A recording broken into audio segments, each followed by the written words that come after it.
Welcome to learn positive. நம்ம இன்னைக்கு பார்க்க போகிறது ஒரு சின்ன சம். ஸோ இந்த சம்மில் என்ன கொடுத்துருக்காங்கன்னு பார்த்தீங்கன்னா, எ train running at 80 km/h is brought to a standing halt after 50 seconds. Find the retardation. அதாவது என்ன கொடுத்துருக்காங்கன்னு பார்த்தீங்கன்னா, ஒரு ட்ரெயின் இருக்குது, 80 km/h அந்த ட்ரெயின் வந்து ரன் ஆகிட்டு இருக்கு. ஸோ அந்த ரன் ஆகிட்டு இருக்க ட்ரெயின் வந்து ஒரு இடத்துல ஹால்ட் ஆக போகுது, அதாவது நிற்க போகுது. எப்போ நிற்க போகுதுன்னா ஆஃப்டர் 50 செகண்ட்ஸ், 50 செகண்ட் கழிச்சு தான் அந்த ட்ரெயின் நிற்க போகுது. அப்போ அதோட ரிட்ரார்டேஷன் என்னன்னு கேட்குறாங்க, அதோட ஆக்சிலரேஷன் எவ்வளோ குறைச்சிருப்பாங்க அப்படின்றது தான் கேட்குறாங்க. ஓகேங்களா, அதுதான் ரிட்ரார்டேஷன் தான் குறைக்கிறது, அந்த மோஷனை குறைக்கிறது தான் ரிட்ரார்டேஷன் சொல்லுவோம். ஓகேங்களா, அப்போ இங்கே given data. So given data பார்த்தீங்கன்னா நம்மளுக்கு கொடுத்துருக்குது initial velocity u equal to 80 km/h. So இங்கே நம்ம எப்பவுமே மீட்டர் பர் செகண்டில் தான் வந்து வெலாசிட்டி நம்ம எடுப்போம். அப்போ இதெல்லாம் பண்ணலாம்னா கன்வெர்ட் பண்ணிக்கலாம். அப்போ 80 இன்டூ கிலோ, கேக் பார்த்தீங்கன்னா 1000 டிவைட் பை ஹவரை செகண்டாக மாற்றுறதுக்கு 60 minutes and 60 seconds.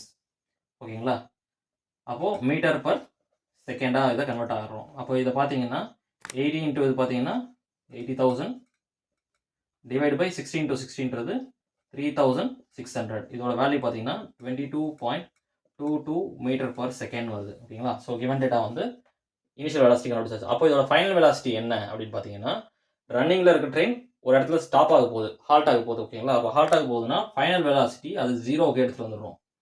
ஸோ அந்த ட்ரெயின் ஸ்டாப் ஆகிடுச்சு. எப்போ ஸ்டாப் ஆச்சு? 50 செகண்ட்ஸ் கழிச்சு. ஓகேங்களா, அப்போ அதோட டேக்கிங் டைம், இந்த initial velocity to final velocity வரதுக்கான டைம் டேக்கன் பார்த்தீங்கன்னா 50 செகண்ட்ஸ். என்ன கண்டுபிடிக்க போகிறோம்?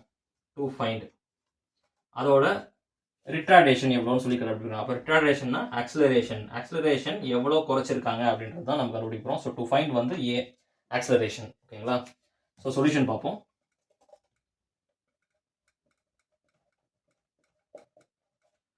ஸோ நம்மளுக்கு ஃபைனல் வெலாசிட்டி கண்டுபிடிக்கிறதுக்கான ஃபார்முலா நம்மளுக்கு தெரியும். So final velocity v equal to u plus AT. ஓகேங்களா, இங்கே ஃபைனல் வெலாசிட்டி இனிஷியல் வெலாசிட்டி ரெண்டுமே பயன்படுத்தியிருக்கிறதுனால தான் நான் இந்த ஃபார்முலா யூஸ் பண்ணுறேன். நம்ம ஆல்ரெடி ஷார்ட்ஸில் பார்த்துருப்போம், v ஈக்குவல் டு √2gh சொல்லிட்டு. ஆனால் நம்மளுக்கு அங்கே வந்து கிராவிட்டியும் ஹைட்டும் கொடுத்துருந்தாங்க, இங்கே வந்து இனிஷியல் வெலாசிட்டியும் டைமும் கொடுத்துருக்காங்க. அதனால் நம்ம இந்த ஃபார்முலா எடுக்கிறோம். ஸோ ஃபைனல் வெலாசிட்டி வந்து நம்மளுக்கு 0 இங்கே கொடுத்துருக்காங்க. ஸோ இனிஷியல் வெலாசிட்டி பார்த்தீங்கன்னா 22.22 ப்ளஸ் ஆக்சிலரேஷன் நம்மளுக்கு தெரியாது, டைம் தெரியும் 50 செகண்ட்ஸ். ஓகேங்களா, இப்போது இந்த 22.22 வந்து ப்ளஸில் இருக்குது, ஈக்குவல் டு இந்த பக்கம் எடுத்து வந்தோம்னா மைனஸ் ஆகிடும். Minus 22.22 equal to so 50a, 50 into A 50a. இப்போ 50 மல்டிப்ளைல இருக்குது நம்மளுக்கு, ஈக்குவல் டு இந்த பக்கம் எடுத்து வந்தோம்னா டிவைட் ஆகும். அப்போ 22.22 டிவைட் பை 50 ஈக்குவல் டு ஏ.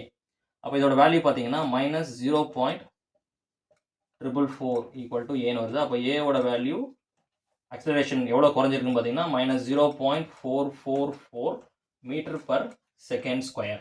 ஓகேங்களா, ஸோ அந்த அளவுக்கு இந்த ஆக்சிலரேஷன் குறைச்சிருக்கும். ஸோ ரிசல்ட், ஃபைனல் ரிசல்ட் இதுதான். Thank you friends.